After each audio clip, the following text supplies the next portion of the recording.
Talk to us about Norwalk's Most Wanted, how that whole thing came about. One of my first accounts too was a guy named Tony Waters, and he had a stand in the Norwalk indoor swap meet. Mm-hmm. And he eventually moved to Ohio, and then I ended up buying a stand in there. So that was kind of my home base, Norwalk. And so if anybody wanted to meet with me, that's what I had. So you were there in the 90s? Yeah. Oh, I'm pretty sure I saw you back there because that was one of my spots. Yeah, so I had a booth there. Ended up getting a big booth, and then next door like a little office booth. Okay. So that was home base, and so I would say Norwalk was probably the home base of everything. So in the neighborhood there was Norwalk's Most Wanted, and Tony Waters, who as I said had to stand there before, and he was very influential in the neighborhood because he played all the underground stuff, and the community would always check with him on what's new. And so he had found a group and basically brought them to me, and so they had real gritty street sound, and they kind of moved Chicano rap to different areas because I think there was a Norwalk in Connecticut. Mm-hmm. And so we were getting that kind of brought it to the East Coast. Oh, that's funny. Yeah. And so somewhat like the Cypress Hill effect. Exactly. East Coast, West Coast, where they're from. Chicano rap. Yeah. So then they were real hot on the streets. They were more you could probably define them as more militant. Exactly. So they were the first to kind of bring that militant Chicano sound, So, and then we had after them I think or around the same time Brown Pride, and so that brought the pride. Exactly. So Friday night was big song, so a foundational song in Chicano rap, and which led to like Lil Rob and except before Night Owl. Well, it started branching out to San Diego. So I signed Night Owl, and we did 3 albums. And R.I.P. Night Owl, man. Yeah, rest in peace, Night Owl. And so Night Owl was influential in San Diego, which led eventually to Little One. Yeah. Little One was one of Night Owl's friends, so it was natural that put out Little One. Yeah. Mr. Shadow was around Night Owl at the time because Manny Lopez, Hitman Lopez, very important person in the Chicano rap scene, San Diego. So working with Night Owl, Manny, Little One, Mr. Shadow. So that kind of laid our foundation in San Diego.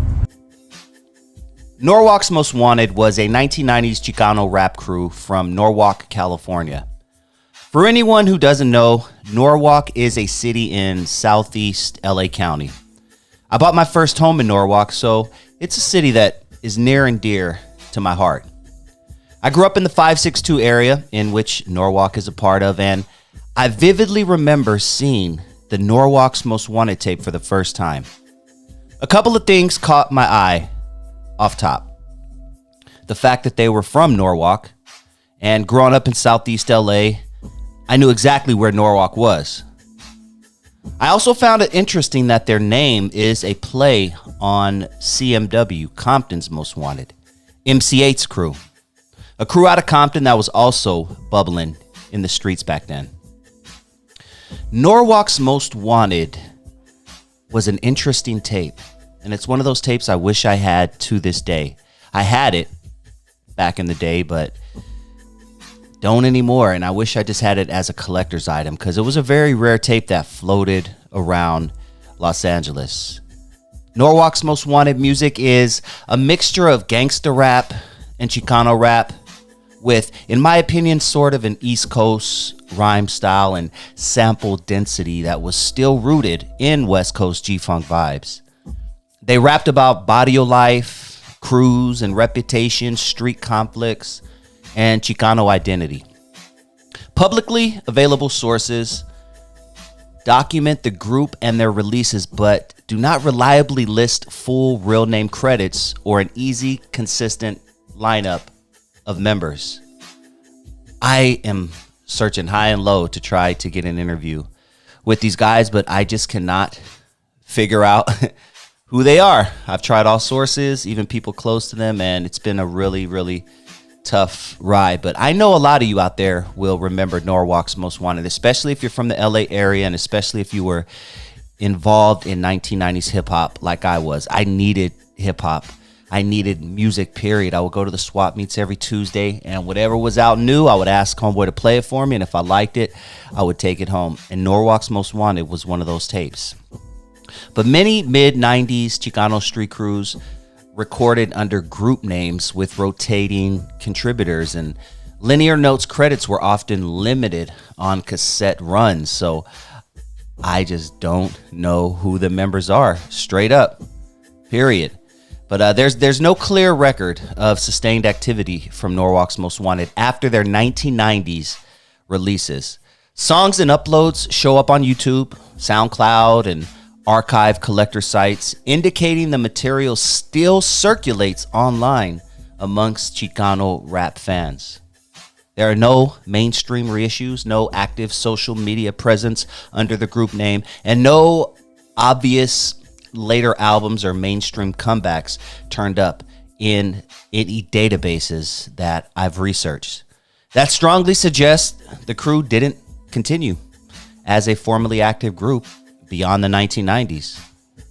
Norwalk'S Most Wanted is one of those rap groups that remain a mystery. I hope to one day speak with any of the former members and possibly conduct an interview, but being able to locate members throughout the years has become an almost impossible task. But what do you guys think so far about my interview with Murray Brumfield, owner of Familia Records? Once I post the full interview, the link will be in the description below so you can check it out in its entirety.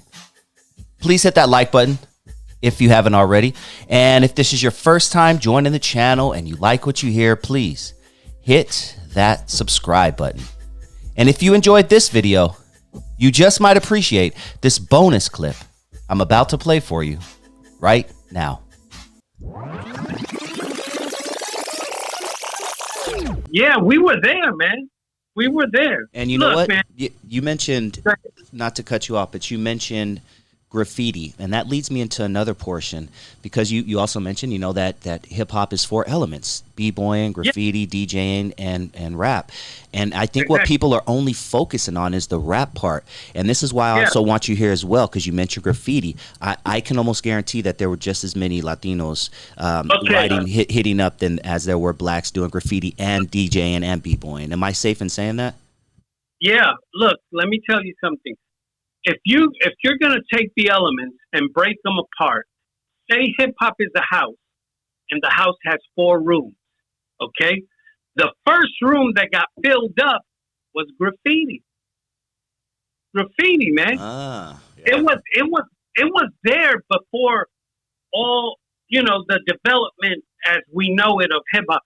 Because graffiti, you had New York City graffiti in the late 60s, you know, all the way. And I got into it in the 71. So I was still doing it with the first tier of New York City graffiti writers. You know what I'm saying?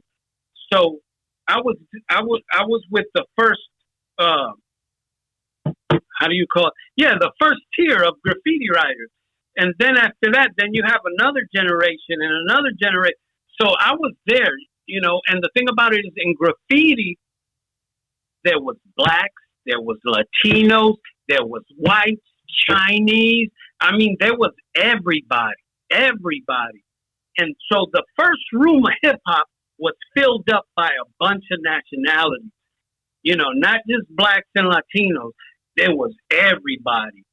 You know, and the crazy thing is, you know, though, everybody got along, man, because in graffiti, it was all about the art. It didn't matter that you was black, you was Latino, you was white, you was Chinese. Yo, you got down, you were down, and that was that. You know, that's so when you say, "Oh, these people don't belong in," you know, they're guests in hip hop. You know, they need to say they're guests in rap, in the room of rap or whatever, because the room of graffiti welcomed everybody. As long as you threw down, you were welcome. You know, everybody, you know, and this separation came on as everything got jumbled up together. You know, it's like, yo, you know, like if you're not black, you're a visitor or you're a guest or whatever. When the first room was filled up by all nationalities, which was the room of graffiti. I love how you broke that down. Now let's parlay that into telling everyone your importance of hip hop, because it is safe to say that you were the first person to mix English and Spanish on record. Yeah, I was. Well, check this out. I was not the first person to do it on record. I was the first MC to do it on record, because you had parody records by comedians and all that were Latinos, and they weren't part of hip hop, but they, you know, they try to, you know, how people thought it was a trend, so they just jumped on the bandwagon. But I was the first MC to put Spanish lyrics on a record, as far as a rap record is concerned. Yeah, so I did. I was the first MC to do bilingual rap on a record. And that's why Mellow Man Ace had you as his biggest inspiration. And I'm so glad that I was kind of the bridge to connect you two. And it's just so happened that the forces, the good spirits in the air, the good karma just wanted you two to meet. Yeah, it's crazy, you know, and the funny thing was, you know, when he told me, hey, if you're ever in Cali, let me know and I'll come by to see you. You know, I'll come wherever you are. And I was like, yo, this is funny, because in a few weeks I'm going to be in California doing some graphic work for BMW out there in Palm Springs. And he came down, man, and we chilled out for a while, you know, so it was pretty cool. Yeah. So we did meet, and it was all because of you, man, but really because of you and one of my younger cousins. You know, he saw your show or your interview of you and Mello, and he just tagged Mellow Man Ace and just thanked him, man, and that started the ball rolling. And the crazy thing is, like, after that, it's been almost 3 years or already 3 years. 3 years or almost there. Yeah. And every month I've been doing like 3 to 4 interviews every month for the past 3 years, nonstop. Oh. I think it's going to stop. I think like tomorrow, I'm going to be filmed for some documentary that they're working on. They're coming to my hotel. You know, I just got filmed for MTV. It's a documentary series, and it's called De La Calle. So I'm going to be on the first episode, and you got Whip a Whip, Charlie Chase,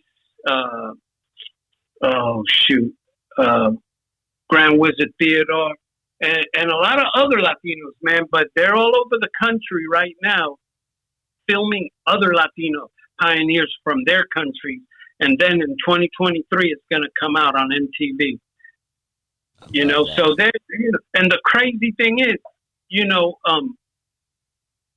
for people to say that, you know, Latinos had nothing to do with it, it's insane, man, because, you know, and like you say, it's all these people that when they were born, it already existed, man. You know, they don't even bother to really go and backtrack, you know, the history. Yeah. And that's, you know, why I'm so glad that I have you on, because we need this history in the books. We need 50 years down the line when people don't understand hip hop or where it came from, or they see other people running with narratives, they can click on my video and hear Mr. Schick say, no, dog, we were there. We were just the biggest part, as the brothers were. That's how it is, man. You know, it's crazy. Man.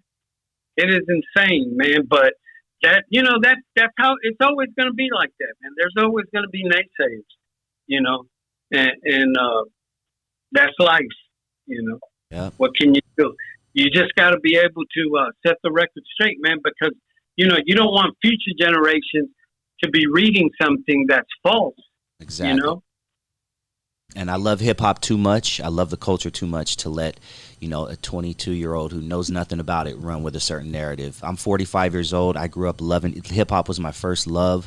I love hip hop to this day, and I'm going to make sure I keep the truth alive. And that's why I have Mr. Schick on my line.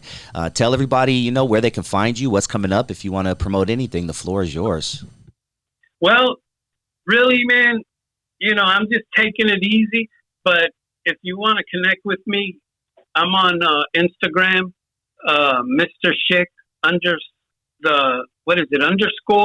TMM for the meme machine. So it's Mr. Schick underscore TMM, or on Facebook you can find me as Mr. Schick of the meme machine, and that's pretty much it. Other than that, I'm just chilling. Taking it easy at my senior citizen age.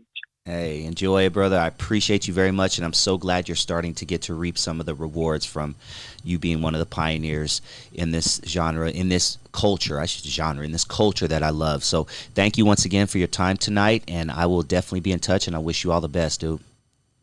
All right, man. Thank you for calling, and anytime, man, just feel free. Thank you. And thank you, man, because it all happened because of you. Wow, that makes me feel so good, man. You just gave me chills by saying that. Thank you very much, brother. I'll be in touch, okay? All right, later, man. Peace, man.